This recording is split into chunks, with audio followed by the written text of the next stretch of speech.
ብሉይ ኪዳን ላይ ስለ ቁጥር አናወራም፣ ስላሴ አንልም። ብሉይ ኪዳን ላይ ስለ ስላሴ የሚጠቁሙ ወይም የሚያስተምሩ ጥቆማዎችን እናገኛለን እንጂ ልክ በአዲስ ኪዳን እንደተገለጠው አብ ወልድ መንፈስ ቅዱስ ሶስት አካል ሶስት ስም ብለን መጥራት አንችልም። ብሉይ ኪዳን ላይ ግን እግዚአብሔር ይሄ ሁሉን የሚችለው አምላክ ኤሎሂም የሆነው አምላክ ያህዌህ የሆነው አምላክ አዶናይ የሆነው አምላክ ኤልሻዳይ የሆነው አምላክ ከአንድ በላይ የሆነ አካል እንዳለው የሚያሳዩ ክፍሎች ናቸው እነዚህ። ከኛ እንዳንዱ ሆነ ከማ ወልድ ያለውን መንፈስ ቅዱስ ያለውን አብ ያለውን ማንነት ሐዲስ ኪዳን በደንብ ስለሚያብራራልን ሰውን የፈጠረ ፍጡር እንዳይደለ እናስተውላለን። መለኮት ሶስት አይደለም። መለኮት ከአንድ በላይ አይደለም። መለኮት አንድ ነው። አምላክ አንድ ነው።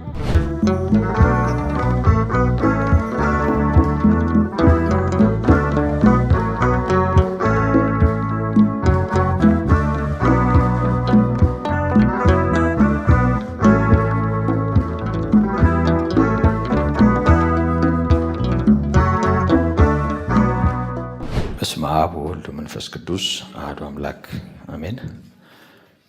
እንዴት ዋላችሁ? በምሕረት በጸጋው የደገፈን እንደ ቸርነቱ ይህን ጊዜ ይህን ሰዓት የሰጠን አምላካችን በጌታችንና በመድኃኒታችን በኢየሱስ ክርስቶስ የተመሰገነ ይሁን። በሚረዳን በአምላካችን በልዑል እግዚአብሔር ጸጋ ካቆምንበት እንቀጥላለን። እንደሚታወቀው ምስጢረ ሥላሴን መማር ጀምረናል። እስከ ዛሬ 3 ተከታታይ ጊዜያትን ነበር ያየነው። እሱም ያው መግቢያ እንዲሆን የመግቢያ መልእክቶች ናቸው። ትምህርቱ የሚያካትተውን ክፍልና እንዲሁም ደግሞ ያው ለአእምሯችን እንቅፋት እንዳይሆኑ በተለይ ምስጢርና ሃይማኖት ከሚለው ቃል ጋር ያለውን የመጽሐፍ ቅዱስ እውነት ተመልክተናል። በተለይ ባለፈው ሳምንት በነበረን ጊዜ ያው የያዝነው የአማርኛ መጽሐፍ ቅዱስ እንደመሆኑ መጠን እምነትም ሃይማኖትም የሚለው ቃል ተመሳሳይ ትርጉም ኖሮት ነው የተጻፈው። እኛ እምነት ስንል መጽሐፍ ቅዱስን መሰረት ያደረገ ወይም እግዚአብሔርን ቃል መሰረት ያደረገ እውነት እንደሆነ እንዲሁ ሃይማኖትም የሚለው ይሄንን የያዘ ነው። ሪሊጅን የሚለው ቃል የሚያካልላቸው ወይም የጠቀሳቸውን ክፍሎች ብንመለከት በአማርኛው ሃይማኖት የተባለውን እንዳልሆነ አስረግጬ እንደነገርኳችሁ ታስተውላላችሁ። ያም ደግሞ መጽሐፍ ቅዱስን ስናነበው ሃይማኖት የሚሉ ቃላት በተደጋጋሚ ስለምናይ አንዳንድ ጊዜ ያው ደግሞ በሁለቱም ጽንፍ የረገጠ ነገር አለ። አንዳንዱ የራሳችንን ቋንቋ አማርኛውንም ሆነ ግዕዙን የእግዚአብሔር ቋንቋ ለማድረግ ወይም ደግሞ እንደው በግዕዝ እና በአማርኛ የሆነው ነገር ከመላው ዓለም የተለየ እንደሚያደርገን ሲያስብ፣ ሌላው ደግሞ ያው በእንግሊዝኛ የተጠቀሱ ጥቅሶች ካልሆነ ደግሞ የማይማርከው ማይጥመው አሜን የማያሰኘው ምስኪንም አለ። ስለዚህ ከቃላት ጋር ጨዋታ ውስጥ ለመግባትና ፊደልን ከፊደል ለማበላለጥ ሳይሆን ያው ቋንቋ መግባቢያ ብቻ ነው። ግን ደግሞ መሰረታዊ ስህተት እንሰራለን። መጽሐፍ ቅዱስ ላይ ያለውን እውነት ሰው በዚህ መጠን እንዲያየው ማድረግ ልክ ስለማይሆን እሱን ለማጥራት ነበር ጊዜ ወሰድኩት። እንግዲህ በዛ ዙሪያ በቂ ጊዜ ወስጃለሁ ብዬ ስለማስብ አሁን እሱን በመከለስ ጊዜ አልወስድም። እንግዲህ በምስጢረ ሥላሴ ትምህርታችን የመጀመሪያው ክፍል የሚሆነው አምላካችን አንድ አምላክ መሆኑን ማስገንዘብ ነው። ምንም 3 አካል ያለው በ3 ስም የሚገለጥ በ3ም ግብር የሚታወቅ አምላክ ቢሆንም አምላካችን ግን 3 አምላክ የለንም ወይም አምላካችን ከአንድ በላይ አይደለም። ስለዚህ አምላካችን አንድ መሆኑን የሚያስገነዝበው እውነት በምስጢረ ሥላሴ ትምህርታችን የመጀመሪያው ክፍል ነው። እንግዲህ አምላካችን አንድ አምላክ ነው የሚለውን ስናነሳ በመጀመሪያ አምላክ የሚለውን ቃል መተርጎም ወይም ደግሞ አምላክ የሚለው ቃል ምን ማለት እንደሆነ ማስተዋል ያስፈልጋል። አምላክ ማለት ቃሉ ገዢ፣ ፈጣሪ፣ ክብርና ኃይል፣ ስልጣን ያለው ማለት ነው። አምላክ የሚለው ቃል ገዢ፣ ፈጣሪ፣ ክብርና ኃይል፣ ስልጣን ያለው ማለት ነው። በአማርኛው መጽሐፍ ቅዱሳችን አምላክ ተብሎ የተተረጎመው አምላካችን እግዚአብሔር በአማርኛው መጽሐፍ ቅዱሳችን ወይም በግዕዙ እግዚአብሔር ተብሎ ተጠርቷል። የአምላካችን ስም ከግዕዝ የተወሰደ ነው። እግዚአብሔር የሚለው ቃል እግዚእ ማለት ጌታ ማለት ነው። ብሔር ማለት ደግሞ ዓለም ማለት ነው። እግዚአብሔር የዓለም ወይም የዓለማት ጌታ የሚል ትርጉም ነው ያለው። መዝገበ ቃላት ይህንን ያስገነዝበናል። እና በመጽሐፍ ቅዱስ ኤል እና ል ማለት ነው ኃያል የሚል ትርጉም ነው ያለው። ኃያል አምላክ ማለት ነው። ሀ ልትሉ ትችላላችሁ። ሀ ብላችሁ ኤል ኃያል። እነዚህን ስያሜዎች ነው የአማርኛው መጽሐፍ ቅዱስ ላይ እግዚአብሔር በሚል ስም የምናገኘው። ኤል ኃያል፣ በቅንፍ አምላክ ልትሉ ትችላላችሁ። ኃያል አምላክ። ኤል ኤሎሂም፣ ኤል አምላክ ማለት ነው። ኤሎሂም ማለት ደግሞ አማልክት ማለት ነው የቃሉ ትርጉም። ለ ያህዌ ማለት ያለና የሚኖር እንደ ባህሪው የሚሰራ የሚል ትርጉም ነው ያለው። ያለና የሚኖር እንደ ባህሪው የሚሰራ የሚል ትርጉም ነው ያለው ያህዌ። ብዙዎቻችን የምናስታውሰው ይመስለኛል ዘጸአት 3ን እግዚአብሔር ወደ ሙሴ ሲመጣ ሙሴን ወደ ግብፅ ለመላክ ያው ሙሴ ሰበብ አስባብ አብዝቶ እንደነበረ ታውቃላችሁ አይደል? መላክ ስላልፈለገ እና እዛ ሄጄ አምላካችሁ ላከኝ ስላቸው አምላካችን ማን ነው ቢሉኝ ማን ነው ልልህ ነው እና አላውቅህም ነው ቋንቋው። ያው ስለፈራ በዚህ ሰበብ መቅረት ፈልጎ ይሄንን ማለቱን እናስታውሳለን። እግዚአብሔር ለሙሴ ያለና የሚኖር እኔ ነኝ በማለት ያለና የሚኖረው ላከኝ በላቸው። እግዚአብሔር ስሙን በዚህ አይነት ሁኔታ ነው የገለጠው። በመሰረቱ የእግዚአብሔርን ስም ከስም ጋር ተያይዞ ለነገሩ መለስበታለሁ። አሁን ትኩረቴ ስም ላይ አይደለም። በመጽሐፍ ቅዱስ የምናያቸው እግዚአብሔርን የሚጠቅሱ ወይም በአማርኛው መጽሐፍ ቅዱሳችን እግዚአብሔር በሚለው ስያሜ የተተረጎሙት ጥቅሶች ሁሉ ብንመለከታቸው እግዚአብሔር እንደ ባህሪው የሚሰራ መሆኑን በመግለጥ የተገለጡ ቃላት ናቸው። ሲጀመር ስም ያው መለያ ነው አይደል? ስም መጠሪያ ነው እንደምናውቀው። ዝም ብሎ ማለት በተለመደው ቋንቋ ስም መለያ ነው፣ ስም መጠሪያ ነው። ከእግዚአብሔር በፊት የነበረ የለም። እግዚአብሔር መጀመሪያውና መጨረሻው ነው እና ለሰው ስም የሚወጣው ሰውን ከሰው ለመለየት ነው። ለሌሎችም ነገሮች ስም የሚወጣው ያንን ነገር ለመለየት ነው። ስም መለያ፣ ስም መጠሪያ ነው። እግዚአብሔር ብቻውን ነው። ለእግዚአብሔር ማን ስም ያወጣለታል? ለእግዚአብሔር ማን ከማን ሊለይ ማን ምን ይለዋል? እግዚአብሔር ከሕዝቡ ጋር ባለው ግንኙነት ራሱን በገለጠባቸው ሁኔታዎች ግን በተለያየ ሁኔታ ስሙን መጥራቱን እናያለን።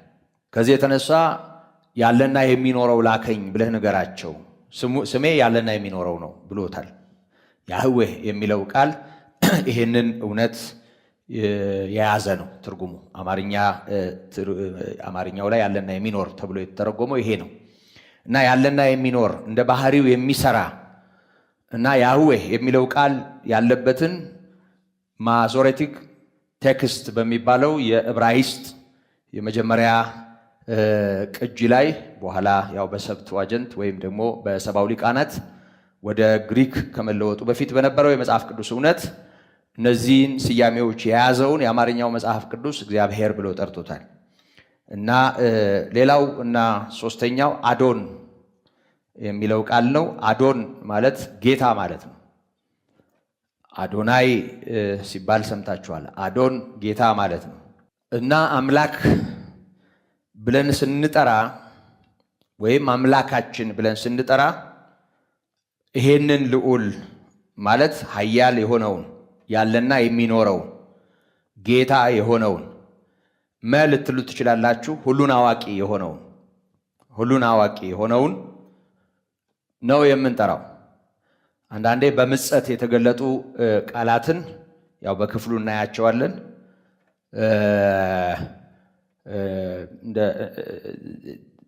ለምሳሌ ሰይጣን ራሱን በአምላክ ቦታ ለማስቀመጥ ሞክሯል እና ይሄንኑ ተከትሎ ደግሞ መጽሐፍ ቅዱሳችን የዚህ ዓለም አምላክ ብሎ ጠርቶታል አይደል? የዚህ ዓለም አምላክ ነው ማለት ሁሉን አዋቂ ነው ማለት አይደለም። የዚህ ዓለም አምላክ ነው ማለት ጌታ ነው ማለት አይደለም። የዚህ ዓለም አምላክ ነው ማለት የመጨረሻው ኃያል ነው ማለት አይደለም። የዚህ ዓለም አምላክ ነው ማለት እንደ ስሙ የሚሰራ ያለና የሚኖረው እሱ ነው ማለት አይደለም። አሁን ባነሳናቸው መስፈርቶች ሰይጣንን ብናየው የለበትም አይደል? ሁሉን የሚያውቅ ይመስላችኋል? አዎ፣ በጭራሽ ሁሉን አያውቅም። ሁሉን ይችላል? ሁሉን አይችልም። ያለና የሚኖር ነው አይደለም፣ ፍጡር ነው። ያልነበረበት ጊዜ ነበር፣ ደግሞም ማይኖርበት ጊዜ ባይኖርም ከዚህ በኋላ ማለት ነው። ግን መኖሪያው ልዩ ነው አይደል? አዎ፣ እሳት የሚጠብቀው የተፈረደበት ፍጡር ነው እና የዚህ ዓለም አምላክ በዓለም ያሉ ሰዎች የሚያመልኩት በዓለም ያሉ ሰዎች እንደ አምላክ የሚያዩት በተለያየ መንገድ ራሱን ደብቆ የሚመለክ መሆኑን የሚያሳይ ነው እንጂ አምላክ የሚለው ቃል የሚወክለው እውነተኛውን አምላክ ነው። ስለዚህ አምላክ ስንል ከሁሉ በላይ የሆነውን ኃያል የሆነውን ያለና የሚኖረውን ይሄንን ማለታችን ነው። አምላካችን ሁሉን ቻይ ነው። አንድ ልትሉ ትችላላችሁ። አምላካችን ሁሉን ቻይ ነው።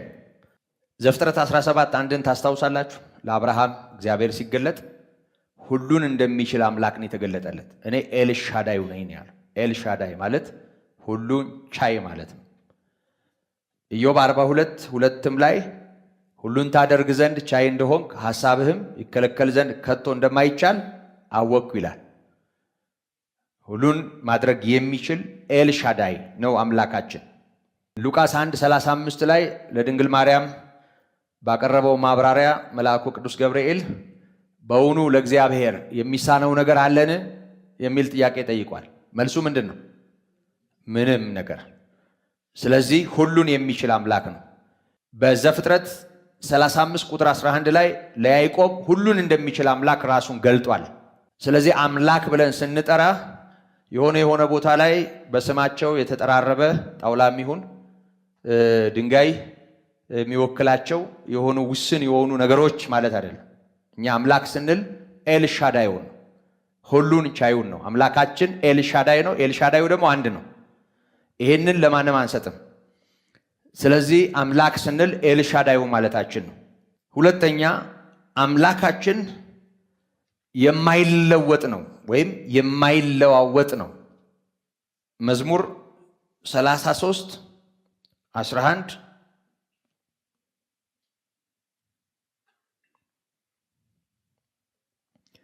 ሚልክያስ 3:6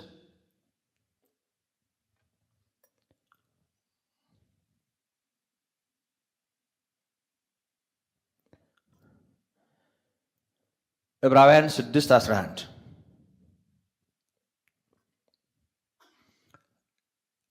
የማይለዋወጥ ነው ስንል በአኗኗር በማንነቱ አይለዋወጥም፣ ለዘላለም በክብር ይኖራል። ዕብራውያን አንድን ታስታውሳላችሁ? ከመዝሙር ነው በእርግጥ የተጠቀሰው። ዙፋንህ ለዘላለም ይኖራል፣ የመንግስት በትር የቅንነት በትር ነው። ጽድቅን ወደድክ አመፃን ጠላ ይለዋል። ወረድ ብሎ ሁሉ እንደ ልብስ ያረጃሉ፣ እንደ መጎናጸፊያም ትጠቀልላቸዋለህ፣ ይለወጡማል። አንተ ግን አንተ ነህ። በጣም ደስ ይላል ይሄ ቃል አይደል? አንተ ግን አንተ ነህ፣ ያው አንተ ነህ። ዓመታትህ ዘመናትህ ከቶ አዎ የማያልቅ ዘመን፣ የማይለወጥ መንግስት ባለቤት፣ ሐሳቡም የማይለዋወጥ፣ በሁለት ምላስ የማይናገር የማይቀላምድ፣ የተናገረውን ከማድረግ አንዳች የማይወስነው፣ እንደተናገረ እንዲሁ የሆነ አንድ አምላክ እግዚአብሔር ነው። አምላካችን ስንል የማይለወጠው ነው። እሱ አይለወጥ፣ ሐሳቡ አይቀያየርም። ታስታውሳላችሁ በሚልክያስ ምዕራፍ 3 ቁጥር 6 ላይ በዘመነ ሚልክያስ የነበሩ ሰዎች በእግዚአብሔር ተስፋ የቆረጡ ይመስላሉ።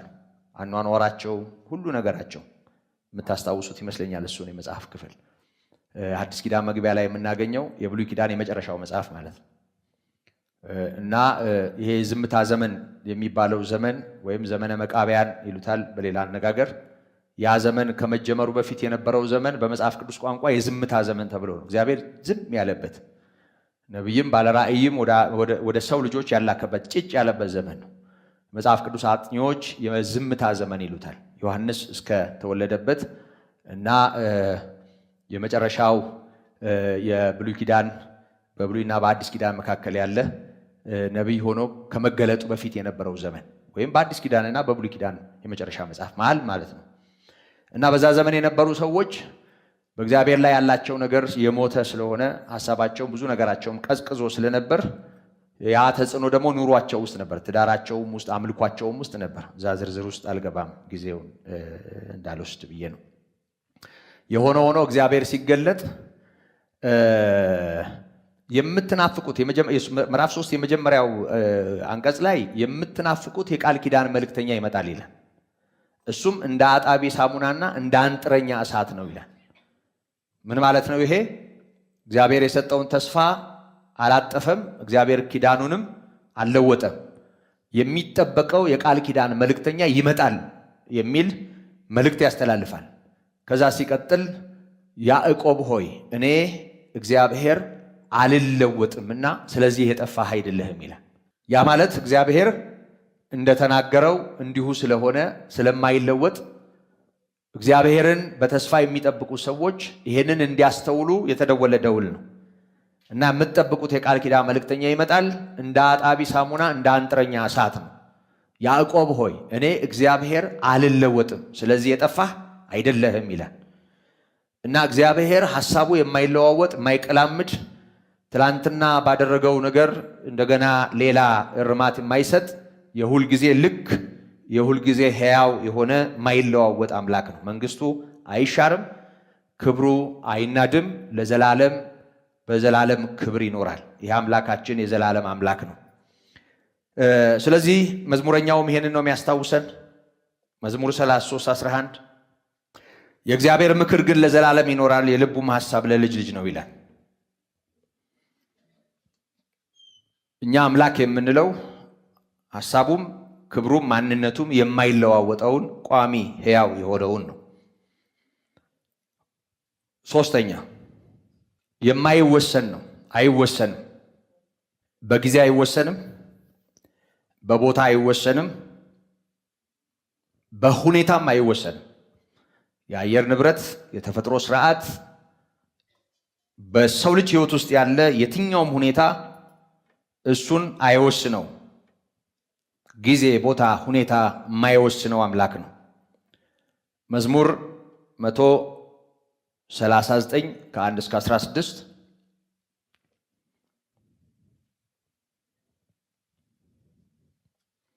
የሐዋርያት ሥራ ምዕራፍ 17 ከቁጥር 27 እስከ 28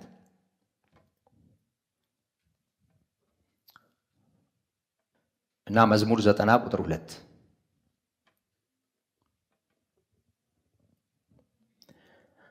አይወሰንም። አምላካችን ብለን የምንጠራው የማይወሰነውን ነው ማለት ነው። ስፍራ የማይገድበውን፣ ቦታ የማይገድበውን፣ ሁኔታ የማይገድበውን ነው ማለት ነው። አራተኛ ሁሉን አዋቂ ነው። ሁሉን ያውቃል። የማያውቀው የለም። እኛ አምላክ የምንለው ሁሉን አዋቂውን ነው። አንደኛ ሳሙኤል 2:3 አንደኛ ሳሙኤል 2:3 መዝሙር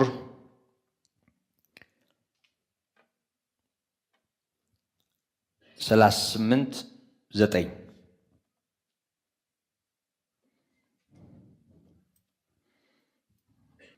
አምስተኛው በማንነቱ መከፋፈል የለበትም፣ ያልተከፋፈለ ነው። በማንነቱ ያልተከፋፈለ ነው። ለምሳሌ በሰው ማንነት ሰው የሚታይ አካል አለው፣ ግዙፍ አካል ደግሞ ማይታይ ማንነት አለው አይደል? ማይታየው መንፈስና ነፍስ ብለን የምንጠራው ነው። የሚታየው ደግሞ ያው የሚዳሰሰው አካል ነው። ወደ እግዚአብሔር ማንነት ስንመጣ እግዚአብሔር እንደሱ አይደለም። እግዚአብሔር መንፈስ ነው። የሚያመልኩትም በእውነትና በመንፈስ ሊያመልኩት ሊሰግዱለት ይገባል። ዮሐንስ 4:24 ዮሐንስ 4:24 ስለዚህ ጠቅለል አድርገን ስናየው አምላካችን ሁሉን ቻይ ነው፣ አይለዋወጥም፣ አይወሰንም በጊዜ በቦታና በሁኔታ፣ ሁሉን ያውቃል፣ ያልተከፋፈለ ነው። አምላካችን መንፈስ ነው። ስለዚህ አምላክ ወይም መለኮት ብለን ስንጠራ ገዢ የሆነውን ከሁሉ በላይ የሆነውን ይህንን አምላክ ነው ማለት ነው። አምላካችን ብለን ስንጠራ በዚህ ሁሉ ነገር የታወቀውን ነው። ከዚህ አንዱ ቢጎድል አምላክ ለመሆን ያንሳል። ግልጽ ነው። ከዚህ አንዱ ቢጎድል አምላክ ለመሆን ያንሳል። አምላካችን ከዚህ ያነሰ አይደለም። ስለዚህ አምላካችን ሁሉን ቻይ ነው። አምላካችን መለዋወጥ የለበትም። ለዘላለም በክብር ይኖራል። ሐሳቡ አይለዋወጥም። በሁለት ምላስ አይናገርም። አምላካችን አይወሰንም። ስፍራ፣ ቦታ፣ ሁኔታ፣ ጊዜ አይወስነው። በሁሉ ቦታ በሁሉም ጊዜ ያለምንም ወሰን የሚኖር አንድ ቦታ ለመድረስ ከሆነ ቦታ መነሳት የማያስፈልገው በቢሊየን የሚቆጠረው የዓለም ሕዝብ በተመሳሳይ ጊዜ ቢጮህ ወደ እግዚአብሔር ቢጸልይ ወደ እግዚአብሔር ቆይ እስቲ ደግሞ እዚህ ጋር ተደውሏል እንደምንለው ቆይ እስቲ ብሎ ከሆነ ቦታ ወደ ሆነ ቦታ መሽከርከር የማያስፈልገው በሁሉ ስፍራ ያለ ስፍራ ማይወሰንለት ሰማይ ዙፋኔ ምድር የእግሮቼ መረገጫ ናት፣ ለኔ ምን አይነት ቤት ትሰሩልኛላችሁ ያለ ከምናስበው በላይ የሆነ ሕያው አምላክ ነው። እኛ አምላክ ብለን የምንጠራው መጽሐፍ ቅዱሳችን አምላክ የሚለው አምላካችን እግዚአብሔር ይሄ ነው። መልካም። አምላካችን አንድ አምላክ ነው። ይሄ በዚህ ሁሉ ቃል የምንገልጠው አንዱን ጌታ ነው። መለኮት ሶስት አይደለም። መለኮት ከአንድ በላይ አይደለም። መለኮት አንድ ነው። አምላክ አንድ ነው። ስለዚህ በመለኮት እግዚአብሔር አንድ ነው፣ ወይም ደግሞ አምላካችን አንድ ነው። ሁሉን ቻዩ አንድ ነው። አዶናዩ አንድ ነው። ያህዌህ አንድ ነው። ኤሎሄ አንድ ነው። አምላካችን አንድ አምላክ ነው። ክርስቲያኖች ሶስት አምላክ አናመልክም፣ ወይም ደግሞ አማልክት አይደለም ያሉን፣ አንድ አምላክ ነው ያለን። ስለዚህ አምላካችን አንድ አምላክ ነው። ይህ ቃል በኦሪት ዘዳግም ምዕራፍ 6 ቁጥር 4 ላይ ተጽፎ የምናየው ነው። ዘዳግም 6:4 እስራኤል ሆይ ስማ፣ አምላካችን እግዚአብሔር አንድ እግዚአብሔር ነው ይላል። አምላካችን እግዚአብሔር አንድ እግዚአብሔር ነው።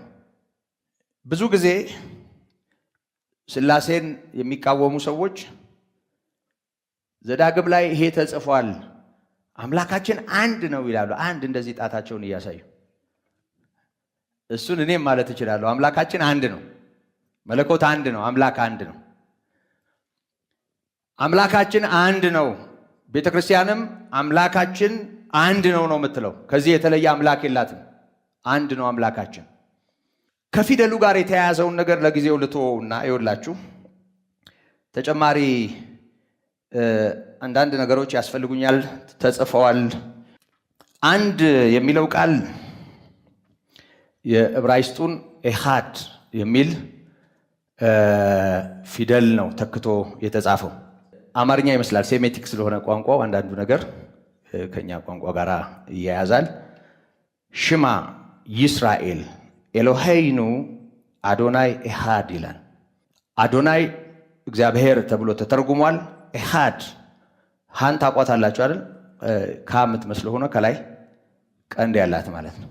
ኤሃድ እና ኤሃድ የሚለው ቃል ሲንግል የሆነውን አንድ የሚያመለክት ሳይሆን በአንድነት ያለን አንድ ነገር የሚያመለክት ነው። ለምሳሌ ህዝቡ ብለን ብንናገር ህዝቡ ማለት አንድ ህዝብ ነው የሚያመለክተው አይደል? አንድ ህዝብ ማለት ይቻላል አይቻልም? ይቻላል አይደል? አንድ ህዝብ እንደማለት ኤሃድ የሚለው ቃል የመቁጠሪያ ቁጥርም ቢሆን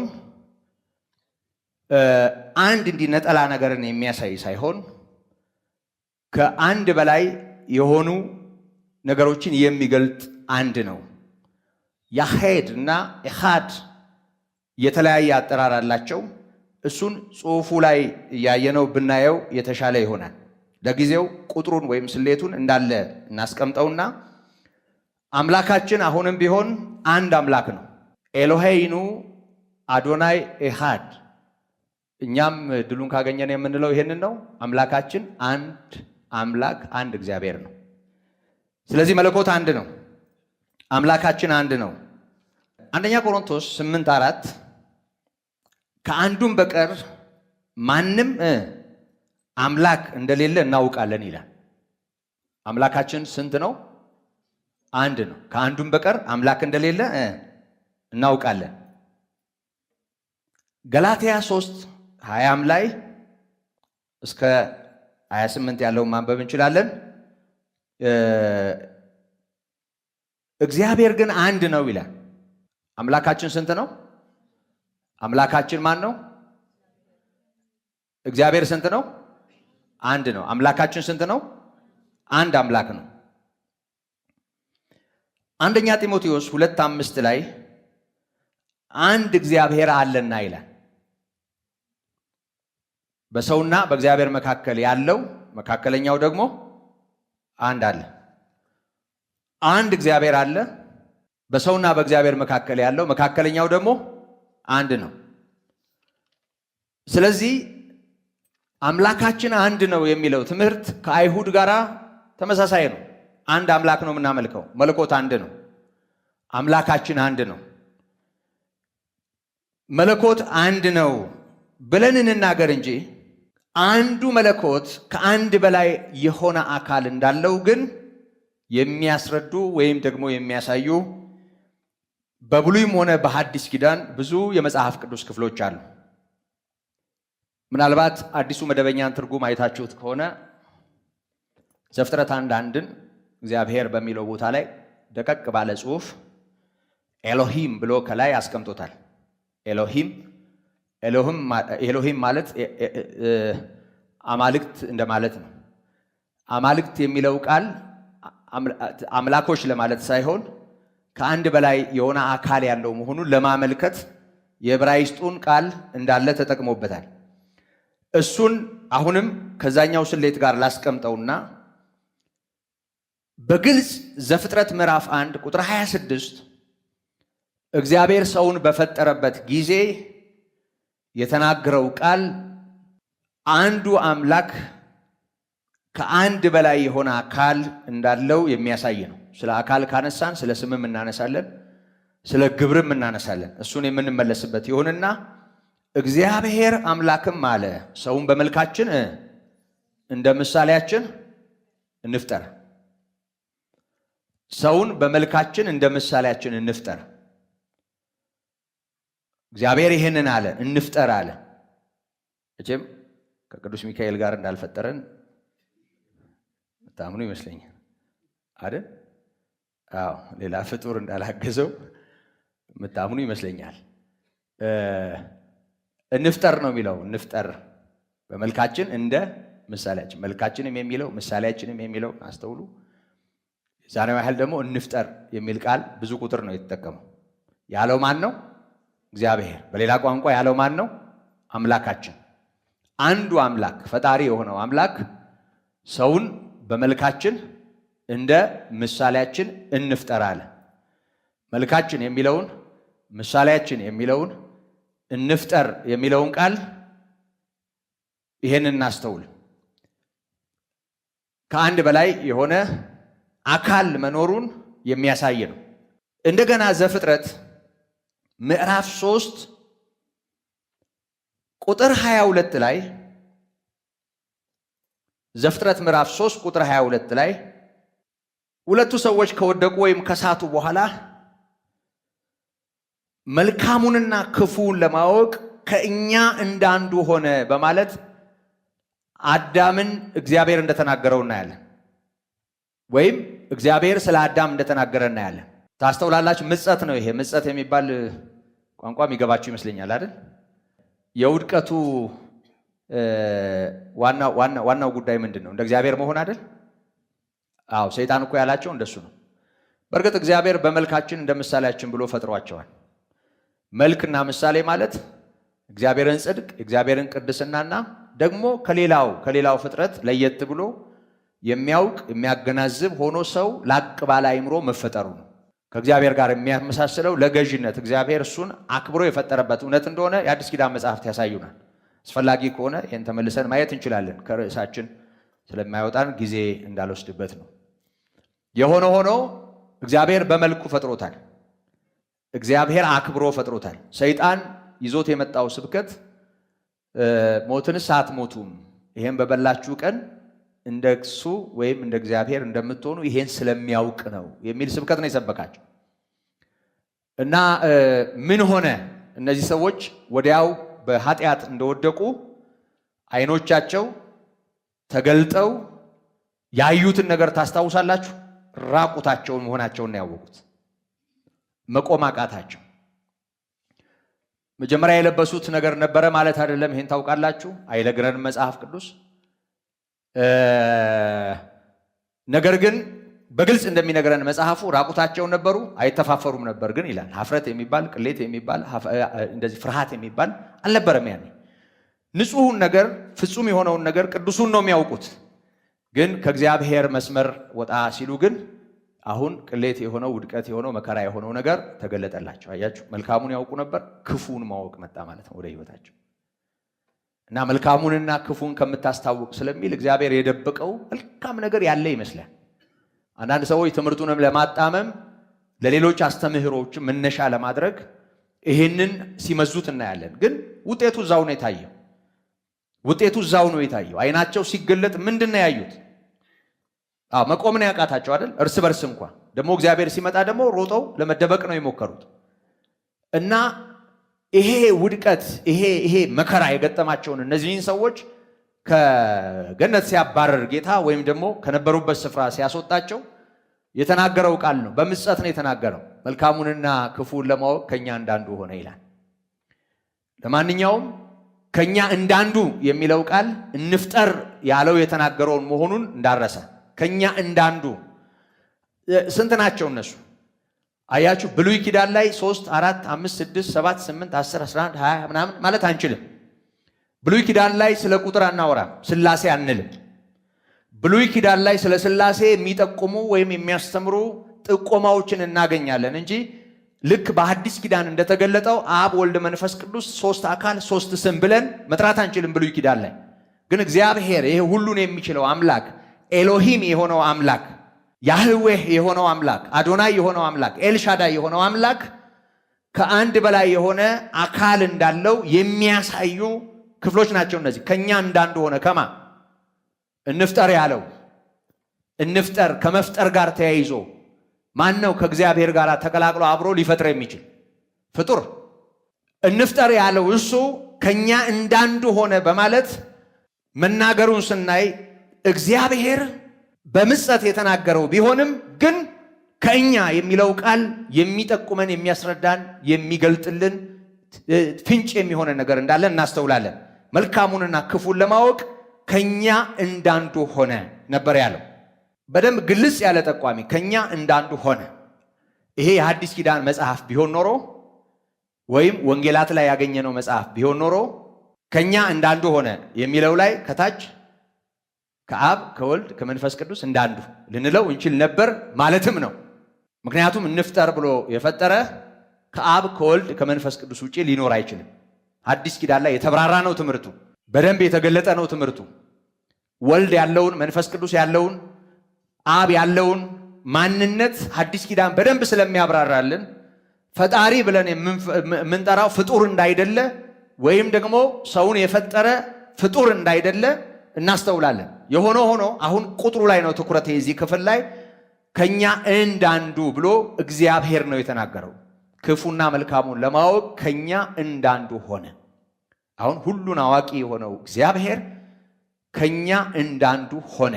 እንደ እግዚአብሔር ትሆናለህ ነው የተባለው። ሰይጣን ይሄንን ነበር ለአዳም ያለው። እንደሱ የመሆን ምኞት ነው የጣላቸው። ስለዚህ እንደ እግዚአብሔር ከኛ እንዳንዱ እንደ አንዱ በአዲስ ኪዳን ትምህርት ከአብ ከወልድ ከመንፈስ ቅዱስ እንደ አንዱ ሆነ። መልካሙና ክፉ ለማወቅ ነው ያለው እግዚአብሔር። ስለዚህ ይሄ ቁጥሩን ወይም ከአንድ በላይ የሆነውን አምላክ በዚህ ሁኔታ ይገልጥልናል። እንደገና ዘፍጥረት ምዕራፍ 11 ቁጥር 7 እናያለን። የሰናዖርን ሰዎች ታስታውሳላችሁ። ስማቸውን ለማስጠራት በባቢሎን ላይ ከፍ ያለ ሐውልት ለመስራት ተነስተው የነበሩ እግዚአብሔር ያዘነባቸውና ቋንቋቸውን የደባለቃቸው ሰዎች። እነዚህን ሰዎች እግዚአብሔር በቁጣ ሲያይ የተናገረውን ነው ዘፍጥረት 11:7 ላይ ተጽፎ የምናየው።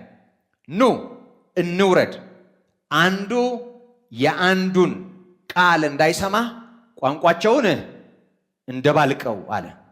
ኑ እንውረድ፣ እንፍጠር ያለው ከኛ እንዳንዱ ያለው ኑ እንውረድ፣ አንዱ የአንዱን ቃል እንዳይሰማ ቋንቋቸውን እንደባልቀው አለ። ስለዚህ ቋንቋቸውን ደባለቀው። ኑ እንውረድ የሚለው ቃል ይሄንኑ ነው የሚያሳየን። ስለዚህ ቋንቋቸውን ደባለቀው። እንውረድ ያለው ወረደ። ስለዚህ ማድረግ ያለበትን አደረገ። የማይደማመጡ ሆኑ። አምጣ የተባለው እየወሰደ ውሰድ የተባለው እያመጣ መደማመጥ ወይ መግባባት ሳይችሉ ቀሩ። ስለዚህ ተደበላልቀው ቀሩ እና የቋንቋችን መለያየት መነሻው ያ ነው ይሉናል አባቶች። አዎ እውነት ነው። መጽሐፍ ቅዱስ እውነት ነው። ይህ ሁሉ ቡራቡሬ ከዛ ነው የተነሳው። እና ደግሞ ወደ አዲስ ኪዳን ስንመጣ መንፈስ ቅዱስ በወረደበት ዕለት አንዱ የእግዚአብሔር መንፈስ በደቀ መዛሙርቱ ላይ ሆነ። በቋንቋ ምክንያት ማድማጥ እንዳይሳናቸው የእግዚአብሔርን ድንቅ ሥራ በገዛ ልሳኖቻቸው በክርስቶስ እግዚአብሔር ያደረገው ምሕረት አያችሁ። ያኔ እንዲግባቡ አልተፈለገም። አሁን ደግሞ እንዲገባቸው ተፈልጓል። ስለዚህ ይሄንን አደረገ። ለማንኛውም ኑ እንውረድ፣ አንዱ የአንዱን ቃል እንዳይሰማ ቋንቋቸውን እንደባልቀው አለ። ኑ እንውረድ የሚለው ቃል አሁንም ይሄንኑ ያሳየናል። ከዛ ባሻገር በኢሳይያስ ምዕራፍ 6 ቁጥር 8 ላይ ኦዚያን በሞተበት ዓመት እግዚአብሔርን በረጅምና ከፍ ባለ ተራራ ላይ ሆኖ አየሁት ይላል። ኦዚያን የተቀሰፈበት ዓመት ነው። ስለ ኦዚያን የምታውቁ ይመስለኛል። ያለ ስልጣኑ ያለ ቦታው በድፍረት ጽንሃ አንስቶ ወይም ጥናውን አንስቶ በቤተ መቅደስ የቀሳውስቱን ወይም የካህናቱን ወይም የአሮናውያኑን ስራ ሊሰራ ተነስቶ የነበረ እና ብዙዎች ቢገስጹት አልሰማ ስላለ ተው አይገባም ቢሉት አልሰማ ስላለ ግን እግዚአብሔር በለምጽ የመታውና እግዚአብሔር ሲያዋርደው አይተው ብዙ ካህናት መቅደስ ውስጥ የነበሩ ገፈታትረው ያስወጡትና ማቆ በእግዚአብሔር ፍርድ የሞተ ነው። እንደውም ይህንን ሰው ባለመገሰጹ ምክንያት እግዚአብሔር አዝኖበታል። አንተ የፈራኸው ሞቷል፣ እኔ ግን አለሁ ሲል ነው እግዚአብሔር እንዲህ የታየው ይላሉ። ያስኬዳል ከታሪኩ አኳያ። ለማንኛውም መልእክቴ እሱ አይደለምና እግዚአብሔር ከፍ ባለ ዙፋን ላይ ሆኖ የልብሱ ዘርፍ መቅደሱን ሞልቶ ታየው እና ኢሳይያስ በታላቅ ድንጋጤ ሆኖ በግንባሩ ተደፋ። ምክንያቱም በጊዜው እሱም በለምጽ ተመቶ ስለነበረና እግዚአብሔርን በክብር የሚያይበት ሁኔታ ውስጥ ስላልነበረ እና የሚገርመው ነገር እግዚአብሔር ወደ ኢሳይያስ ተናገረ። የጌታም ድምፅ ማንን እልካለሁ ማንስ ይሄድልናል ሲል ሰማሁት ይላል። ማንን እልካለሁ? ማን ይሄድልናል? ወደ ማን? ወደ ሕዝቡ። እግዚአብሔር ተናገረ። ማን ይሄድልናል? ማንን እልካለሁ ሲል ተሰማ። ማን ይሄድልናል የሚለው ቃል ማን ይሄድልናል የሚለው ቃል አሁንም ከአንድ በላይ የሆነ አካል ያለው መሆኑን የሚያሳይ ነው። ከአንድ በላይ የሆነ አካል ያለው መሆኑን የሚያሳይ ነው። እንደውም በዚህ ክፍል ሱራፌል በሁለት ክንፎቻቸው ፊታቸውን ሸፍነው በሁለት ክንፎቻቸው እየበረሩ ቅዱስ ቅዱስ ቅዱስ አሸናፊ የሰራዊት ጌታ እግዚአብሔር እያሉ ሲያመሰግኑት ነበር የተመለከተው። እና ብዙ ጊዜ እንዲህ አይነት ምስጋናዎች እንዲሁ ዝም ብሎ አራት አለመሆኑ ደግሞ ሁለት አለመሆኑ ቅዱስ ቅዱስ ቅዱስ የሚለው ቃል ሶስቱን ቅዱስ ወይም ስሉስ ቅዱስን የሚያሳይ ለመሆኑ ምልክት ነው። ይህ መጽሐፍ ቅዱስ ማስረጃ ስለሆነ አፋችንን ሞልተን የምንናገረው እውነት ነው። ስለዚህ ኢሳይያስን እግዚአብሔር ማንን እልካለሁ ማን ይሄድልናል አለ። ማንን እልካለሁ ማን ይሄድልናል? ወደ ኋላ ተመልሼ አሁን ያነሳዋቸውን ጥቅሶች ሁሉ ባነሳቸው እግዚአብሔርም አለ ሰውን በመልካችን እንደ ምሳሌያችን እንፍጠር፣ እግዚአብሔርም አለ የሚለው ቃል የመለኮትን አንድነት ያሳያል። በመልካችን እንደ ምሳሌያችን የሚለው ቃል በአካል ከአንድ በላይ መሆኑንም ይጠቁመናል። ኑ እንውረድ፣ አንዱ የአንዱን ቃል እንዳይሰማ ቋንቋቸውን እንደባልቀው የሚለው እንዲሁ ከሱ ጋራ በሱ መጠን ለመደባለቅ፣ ለመፍጠር፣ ለመስራት የሚንቀሳቀስ ማንነት መኖሩን የሚያሳይ ነው። ስለዚህ እግዚአብሔርም አለ ብሎ ማን ይሄድልናል ማለቱን ሲነግረን አንዱ እግዚአብሔር አሁንም ሶስትነት እንዳለው ወይም ከአንድ በላይ የሆነ አካል ያለው መሆኑን ያሳየናል። እንደውም በኢሳይያስ ምዕራፍ 48 ቁጥር 16 ላይ ይህንኑ እውነት እንዲሁ አሁን ባነሳ ነው መጠን ያሳየናል። ከቁጥር 12 ጀምሮ ላንብበው። እንደዚህ ይላል፣ ያዕቆብ ሆይ የጠራውህም እስራኤል ሆይ ስማኝ፣ እኔ ነኝ፣ እኔ ፊተኛው ነኝ፣ እኔም ኋለኛው ነኝ። በመሰረቱ እኔ ነኝ እኔ ነኝ የሚለው ቃል እግዚአብሔርን የሚወክል እግዚአብሔር መገለጫ ነው። አንተ ግን አንተ ነህ መባል የሚችል ራሱን እኔ ነኝ ብሎ የገለጠ አንድ አምላካችን እግዚአብሔር ነው። ያዕቆብ ሆይ የጠራው እስራኤል ሆይ ስማኝ፣ እኔ ነኝ፣ እኔ ፊተኛው ነኝ፣ እኔም ኋለኛው ነኝ። እጄም ምድርን መስርታለች፣ ቀኜም ሰማያትን ዘርግታለች። በጠራኋቸው ጊዜ በአንድነት ይቆማሉ። እናንተ ሁሉ በአንድነት ተሰብስባችሁ ስሙ። ከእነርሱ ይህን የተናገረው ማን ነው? ጥያቄ። ማን ይመስላችኋል? ጥያቄ። በጥያቄ ምልክት ነው። መጽሐፉ ላይ እንደሱ ነው። ጥያቄ ምልክት አለው። ይሄን የተናገረ ማን ይመስላችኋል? እግዚአብሔር የወደደው ፈቃዱን በባቢሎን ላይ ያደርጋል፣ ክንዱም በከለዳውያን ላይ ይሆናል። እኔ ራሴ ተናግሬያለሁ፣ እኔ ጠርቼዋለሁ፣ አምጥቼዋለሁ፣ መንገዱም ትከናወንለታለች።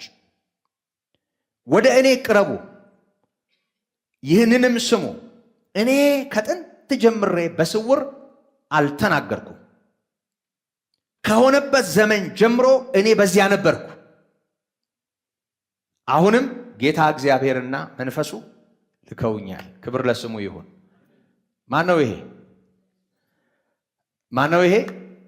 የዕብራውያኑ ጸሐፊ ከመዝሙር ወስዶ አንተ ግን አንተ ነህ፣ ዓመታትህ ከቶ አያልቁም። በመሰረቱ ይሄ ቃል እኮ ቀጥታ ስለ ልጁ የተባለ ነው። ታስታውሳላችሁ አይደል? ዕብራውያን ምዕራፍ 1 መላእክትንና ጌታ ኢየሱስ ክርስቶስን ባነጻጸረበት ክፍል ከስሙ ጀመረና ከዛ የተለያዩ ማነጻጸሪያዎችን በተናገረበት ክፍል ነው። ከስሙ ጀምሮ አሁን ስም በእኛ ማንነት ስም መጠሪያ ብቻ ነው። እኔን ቤተሰቦቼ አሰግድ ብለውኛል። ሌላ ብለውኝ ቢሆን ሌላ ነበርኩ አይደል? አሁንም ከፈለኩ ዳቦ አስቆርሼ ዳቦ አስቆርሼ ባስቀይረው በቃ ስሜን መቀየር እችላለሁ። ስም ነው፣ መጠሪያ ነው፣ ሌላ ምንም ነገር የለው። ግን ወደ ጌታ ስንመጣ፣ ወደ አምላካችን ስንመጣ ስሙ አካሉን ይወክላል አይደል? ስሙ በተጠራበት መለኮት አለ። ሁለትም ሶስትም ሆናችሁ በስሜ ባላችሁበት በዚያ በመካከላችሁ እሆናለሁ።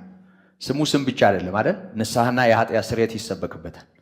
እግዚአብሔር እኛን የሚሰማበት ስም ነው። የጠላትን ስራ የሚያፈርስ ስም ነው አይደል? ስሙ መጠሪያ ብቻ አይደለም፣ አሰግድ እንደማለት አይደለም። ከስሙ ጀምሮ ከመላእክት በበለጠ መጠን እንዲሁ ከነሱ አብዝቶ ይበልጣል አለ።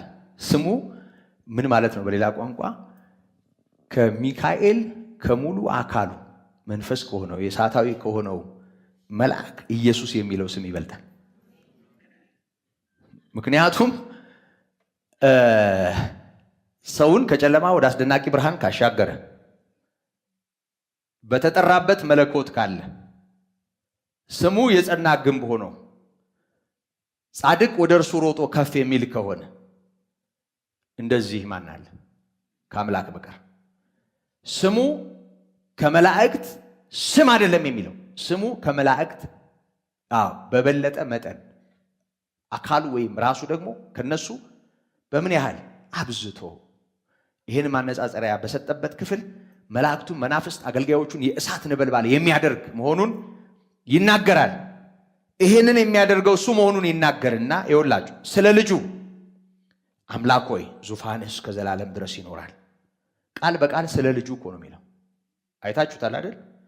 አለ አይደል? መጽሐፍ ቅዱስ እጃችሁ ላይ ስለ ልጁ አምላክ ሆይ ዙፋንህ እስከ ዘላለም ድረስ ይኖራል። የመንግስትህ በትር የቅንነት በትር ነው። ጽድቅን ወደድክ፣ አመፃን ጠላ። ስለዚህ እግዚአብሔር አምላክህ ከጓደኞችህ ይልቅ በደስታ ዘይት ቀባህ። መፍትሄ ለመሆን ከተላኩት ነቢያትም ደግሞም በሰውና በእግዚአብሔር መካከል በአገልግሎት ከተሰለፉ ካህናትም ከነሱ ይልቅ ጓደኛ የሚለው ቃል ነቢያቱን፣ አገልጋዮቹን የሚያሳይ ነው። አምላክ ለሰውነቱ የተጠቀሰ ነው። ስለ ልጁ ነው የተነገረው። ፍጹም ሰው ሆኗል። ልክ ነው። እግዚአብሔር አብ አምላክ ለስጋዌው፣ አባት ለመለኮቱ ነው። ይሄን በክፍሉ ስለምናየው የሆነው ነው። መለስበታለሁ። ግልጽ ነው ሐሳቡ። አምላክ ሆይ ዙፋን እስከ ዘላለም ድረስ ይኖራል። ይኸውላችሁ ይሄን ካለ በኋላ ወረድ ብሎ ይላልና እንደገና ደግሞ ስለማን ነው ማለት ነው? አሁንም ስለ ልጁ ጌታ ሆይ አንተ ከጥንት ምድርን መሰረትህ። ስሙ ያዕቆብ ሆይ የጠራው እስራኤል ሆይ ስማኝ፣ እኔ ነኝ። እኔ ፊተኛው ነኝ፣ እኔም ኋለኛው ነኝ። እጄም ምድርን መስርታለች፣ ቀኜም ሰማያትን ዘርግታለች። በጠራዋቸው ጊዜ ይቆማሉ። ይሄንን ሚካኤል ነው የሚለው? ይሄ ገብርኤል ቃል ይመስላችኋል? ኢሳይያስስ ይሆናል? ኤርምያስስ ይሆናል? ይሄ ከአንዱ ጌታ በቀር ማን ሊሆን ይችላል? ከነሱ ይሄን የተናገረው ማን ነው? ይኸውላችሁ ሰማዮች የእጆችህ ሥራ ናቸው፣ እነርሱ ይጠፋሉ፣ አንተ ግን ጸንተህ ትኖራለህ። ሁሉም እንደ ልብስ ያረጃሉ፣ እንደ መጎናጸፊያም ትጠቀልላቸዋለህ፣ ይለወጡማል። አንተ ግን አንተ ነህ፣ ዓመቶችህ ከቶ አያልቁም።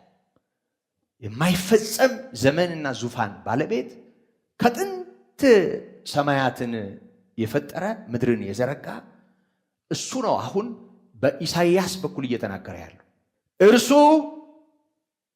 እጄ ምድርን መስርታለች፣ ቀኜም ሰማያትን ዘርግታለች። በጠራቸው ጊዜ በአንድነት ይቆማሉ። እናንተ ሁሉ በአንድነት ተሰብስባችሁ ስሙ። ከነርሱ ይሄን የተናገረ ማን ነው? ማን ሊሆን ይችላል? እኔ ራሴ ተናግሬያለሁ። እኔ ጠርቼዋለሁ፣ አምጥቼዋለሁ። መንገዱም ትከናወንለታለች። ወደ እኔ ቅረቡ፣ ይህንንም ስሙ። እኔ ከጥንት ጀምሬ በስውር አልተናገርኩም። ከጥንት ጀምሬ ማለት የተፈጠረው ዓለም ከመፈጠሩ በፊት ነው እየተናገረ ያለው። ስለዚህ ከዚያ ጀምሬ እኔ በስውር አልተናገርኩም። ይኸውላችሁ ከሆነበት ዘመን ጀምሮ እኔ በዚያ ነበርኩ። ሆነ እንግዲህ ሆነ የሚለው ቃል ዘፍጥረት አንድን ነው የሚያሳይ። ዘፍጥረት አንድ ነው ሆነ የሚለው ቃል በመጀመሪያ እግዚአብሔር ሰማይና ምድርን ፈጠረ። መሆን የጀመሩ ስነ ፍጥረታት መሆን የጀመሩበት መጀመሪያ ነው ይሄ። በመጀመሪያ እግዚአብሔር ሰማይና ምድርን ፈጠረ። በዘፍጥረት 1 ላይ የሆነው በሆነበት ጊዜ ሁሉ የነበረ ነው ይህንን የተናገረው። ይሄ ኢሳይያስ ሊሆን አይችልም። ይሄ ሌላ መልአክ ወይም ደግሞ ሌላ ፍጡር ሊሆን አይችልም። ይሄ ጌታ የሆነው ራሱ ጌታ ነው። እንደውም ከዚህ አሁን ካነሳሁትም በላይ ዮሐንስ 1:1 ለዚህ በጣም ቀጥታ ግጥም የሚል ማመሳከሪያ ነው። ዮሐንስ ወንጌል በቃላችን ብዙ ጊዜ የምንለውና የለመድነው ጥቅስ ነው። ይኸውላችሁ በመጀመሪያው ቃል ነበረ፣ ቃልም በእግዚአብሔር ዘንድ ነበረ፣ ቃልም እግዚአብሔር ነበረ። ይህም በመጀመሪያው በእግዚአብሔር ዘንድ ነበረ። ሁሉ በእርሱ ሆነ፣ ከሆነውም አንዳችስ እንኳ ያለ እርሱ አልሆነም። ከሆነበት ጊዜ ጀምሮ እኔ በዚያ ነበርኩ። እሱ ሳያየው፣ እሱ ሳያውቀው፣ እሱ ሳያደርገው የሆነ የለም። ይኸውላችሁ ይሄ ጌታ ከሆነበት ዘመን ጀምሮ እኔ በዚያ ነበርኩ ይልና አሁንም ጌታ እግዚአብሔርና መንፈሱ ልከውኛል። በጣም እኮ ጌታ እግዚአብሔርና መንፈሱ ልከውኛል። ልኮኛልም አይደለም ያለው፣ ልከውኛል። በሐዲስ ኪዳን መነጽር ስናየው፣ በሐዲስ ኪዳን ትምህርት ስናየው፣ በሐዲስ ኪዳን መገለጥ ስናየው ሥላሴ በግልጽ የታየበት ጥቅስ ነው ይሄ። ጨርሶ ዞሮብን ይሄንን የተናገረው ኢሳይያስ ነው ካላል ደግሞ ኢሳይያስስ ቢሆን ሰማያትን ፈጥሯል እንዴ? ኢሳይያስስ ከሆነበት ዘመን ጀምሮ በዚያ ነበር እንዴ? ኢሳይያስስ ያዕቆብን ጠርቷል እንዴ? በዘመን አይገናኙ፣ በትውልድ አይገናኙ፣ እንደ ሰው እንኳን ለመተያየት። ይሄ በኢሳይያስ ትንቢት ምዕራፍ 48 ላይ የምናገኘው ቃል ቁጥር 16 ላይ የምናገኘው ቃል ኢሳይያስ ሊሆን አይችልም። መላእክት ሊሆኑ አይችሉም። በፍጹም ሊሆኑ አይችሉም። መላእክት አልፈጠሩማ። ከአብ ዘንድ የመጣው አባቴ ልኮኛል በማለት ደጋግሞ የተናገረው ከአንተ እንደወጣው በእውነት አወቁ፣ አመኑ፣ ስምህንም ገለጥኩላቸው እያለ ዮሐንስ 17 ላይ የተናገረው ከሆነው አንዳች እንኳ ያለ እርሱ አልሆነም የተባለለት እዚሁ ዮሐንስ ምዕራፍ 1 ቁጥር 3 ላይ ሁሉ በእርሱ ሆነ፣ ከሆነውም አንዳች እንኳ ያለ እርሱ አልሆነም የተባለለት። እንደገና ቁጥር 9 ላይ ለሰው ሁሉ የሚያበራው እውነተኛው ብርሃን ወደ ዓለም ይመጣ ነበር፣ በዓለሙም ነበረ፣ ዓለሙም በእርሱ ሆነ። አያችሁ፣ ቀኜ ሰማያትን ዘርግታለች ያለ የሰማይ የምድር ፈጣሪ ያዕቆብን የጠራ የሆኑ ነገሮች በሆኑባቸው ጊዜያት ሁሉ የነበረ እርሱ ጌታ ኢየሱስ ነው። እሱ ነው እየተናገረ ያለው በኢሳይያስ በኩል። ስለዚህ ጌታ እግዚአብሔርና መንፈሱ ልከውኛል። እግዚአብሔር አብን፣ መንፈስ ቅዱስን ተላኩ ያለውን፣ ነበርኩ ያለውን፣ ፈጠርኩ ያለውን ወልድን ቁልጭ አድርጎ ነው የሚያሳየው። ቁልጭ አድርጎ ነው የሚያሳየው። ስለዚህ ይሄ በሐዲስ ኪዳን መጻሕፍት በእኔ ላይ የእግዚአብሔር መንፈስ በእኔ ላይ ነው፣ የምስራችን ሰብክ ዘንድ እግዚአብሔር ልኮኛል፣ እግዚአብሔር ቀብቶኛል እያለ የተናገረውና በሥጋ የተገለጠው ጌታ ነው። በዘመነ ብሉይ በኢሳይያስ አንደበት ሲናገር የነበረው ፈጣሪ የሆነው ነበርኩ ደግሞ አለሁ እያለ ያለው ክብር ለስሙ ይሁን። የብሉይ ኪዳን መጻሕፍት ከአንድ በላይ የሆነ አካል አምላካችን አንዱ አምላክ እንዳለው ያሳያሉ። እነዚህ የብሉይ ኪዳን መጻሕፍት ናቸው። ፍጻሜ አግኝተዋል በአዲስ ኪዳን። የአዲስ ኪዳን ጥቅሶችን በሚቀጥለው ጊዜ እናነሳለን። ሥላሴ ልክ ነው። ሥላሴ እውነት ነው። አምላካችን አንድ ነው። ሽማ እስራኤል አዶናይ ኤሎሄይኑ አዶናይ አሃድ ኤሃድ ይሆናል ለኛ። ስለዚህ ዕብራይስጡን ሸምድደን አንድ ላይ ማለት እንችላለን። ምን አጨናነቀን? እሱም ቋንቋ ይሄም ቋንቋ። አምላካችን እግዚአብሔር አንድ እግዚአብሔር ነው። ክብር ለስሙ ይሁን። ስለዚህ አሁንም አንድ ነው። 3-4 እግዚአብሔር የለንም። 3-4 አምላክ የለንም። አምላካችን አንድ ነው። ክብር ለስሙ ይሁን።